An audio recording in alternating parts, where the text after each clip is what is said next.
Hello, this is Professor James Strickler, and this is Political Science 1101, American Government. We're in Unit 1, Theories of Government. This is Lesson 10, about the origin of ideology. In this lesson, you'll learn what is ideology. You'll learn about the American ideologies. You'll learn about the origin of ideology, about the position of French radicals, and about the position of French monarchists.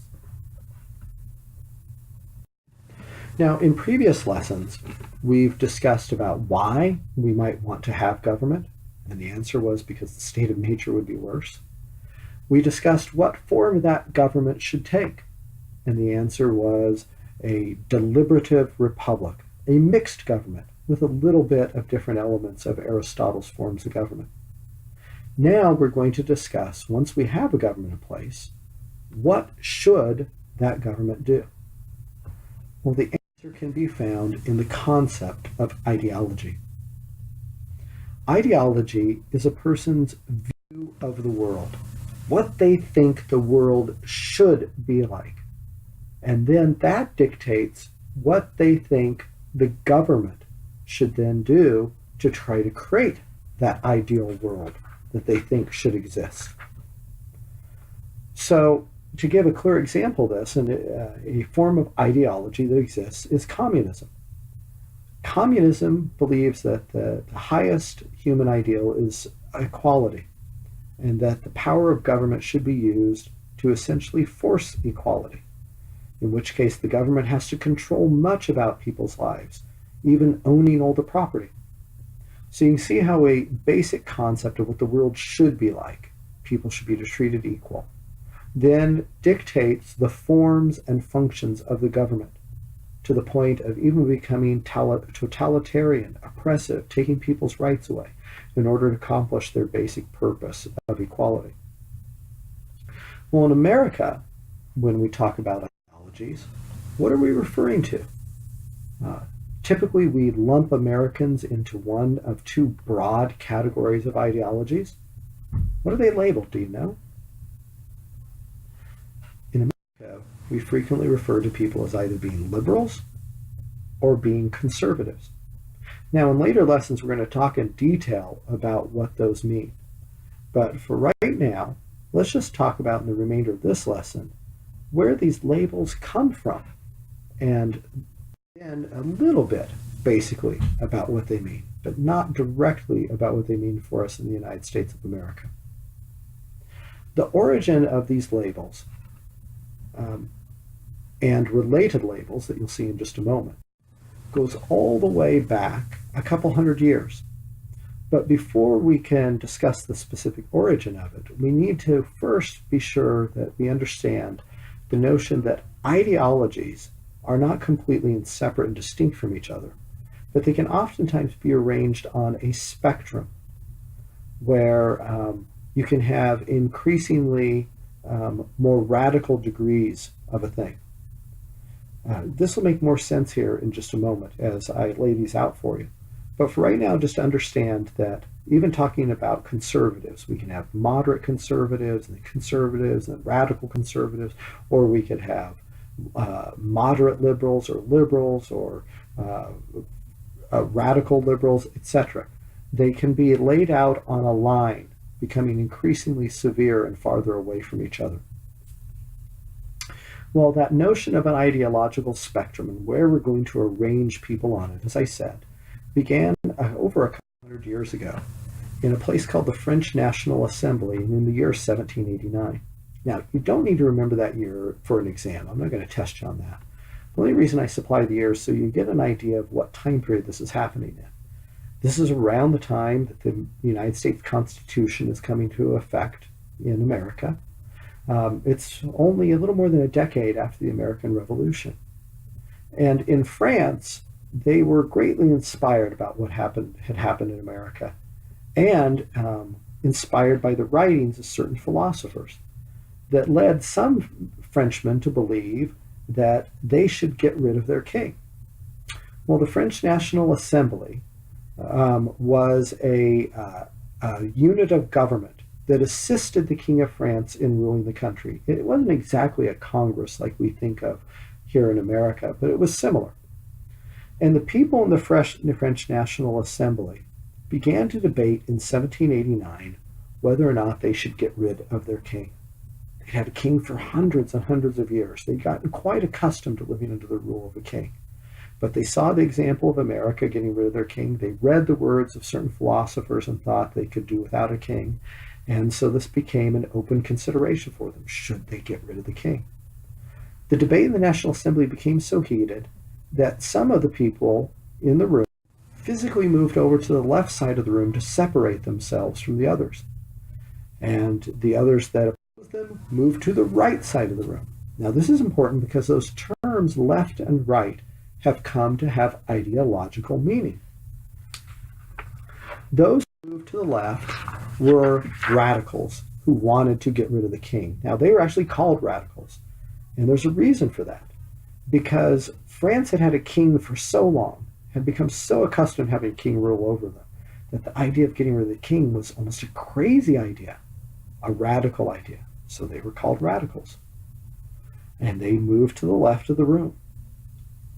Well, on the right side of the room were the people that were known as the monarchists. They wanted to keep the monarchy. They wanted to keep the king in charge. They thought that they could do worse than that. And so they thought they better stick with the thing that they had that was tolerable and keep the king.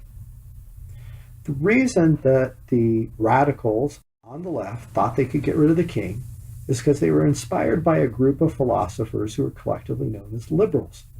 Now, what is meant by liberal, in the case of these philosophers, which we'll talk more about them in the next lesson, is that they were focused on making sure people had as much liberty as possible.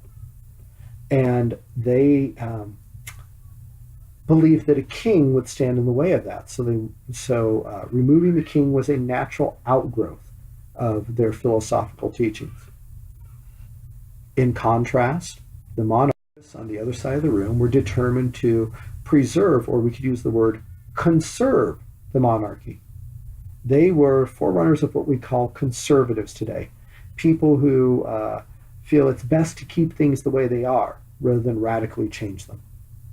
Now, in future lessons, we'll go on to discuss more about how these ideologies evolved over time, but for right now, you just need to understand where they originated and how it led to us using these terms: liberal, conservative, left, right. Now let's review what we learned in this lesson. First of all, what is ideology? Is it what heaven will be like? Is it what the world should be like? Is it political party affiliations? Or is it proper government structure? Well, ideology is a person's view of what the world should be like, which then dictates what they think government should be like. Now, here in America, we tend to lump people into a couple of broad categories of ideology. Are those broad categories socialists and fascists, Democrats and Republicans, atheists and theocrats, or liberals and conservatives? Now, it might be easy to make a mistake on this question because you see Democrat and Republican, those familiar terms, but those are not ideologies. Instead, they are political parties that can have people with more than one ideology in them, but may roughly coalesce around one ideology or another. The correct answer is liberal and conservative. Now, in general, Democrats are liberal, and in general, Republicans are conservative, but it's not the party that is their ideology. It's that belief that they then find in common with other people in the party that is their ideology. Where do these ideological distinctions come from? Did we begin to understand them with the Supreme Soviet of 1917, or the French National Assembly of 1789, or the Continental Congress of 1776, or the United States Congress of 1868? Well, hopefully you remember from just a few moments ago, it was the French National Assembly of 1789 when we began to see these concepts of ideology develop in the way that we use them today, talking about liberals and conservatives and left and right. Now, within that context, who were the French radicals? Now, I've arranged the multiple choice for this question a little different. Rather than looking for the right answer, let's look for the one wrong answer in the group. Were the French radicals the ones that sat to the left? Were they the ones that followed liberal philosophers? Were they the ones that wanted to remove the monarch? Or were they the ones that despised violence? Well, they sat to the left of the room. They followed liberal philosophers, and they did want to get rid of the monarch. So the wrong answer, which is the correct one in this case, is they did not despise violence. In fact, the French radicals shortly thereafter became very violent in pursuit of their goals. And then the last question is, what were the French monarchists? And again, this question is a little bit backwards from what we've done in other review questions. We're not looking for the right answer. We're looking for the one wrong answer. Were the monarchists the people who sat to the right? Did they support the king? Did they want major reforms? Or did they react to the radicals? Well, they sat to the right.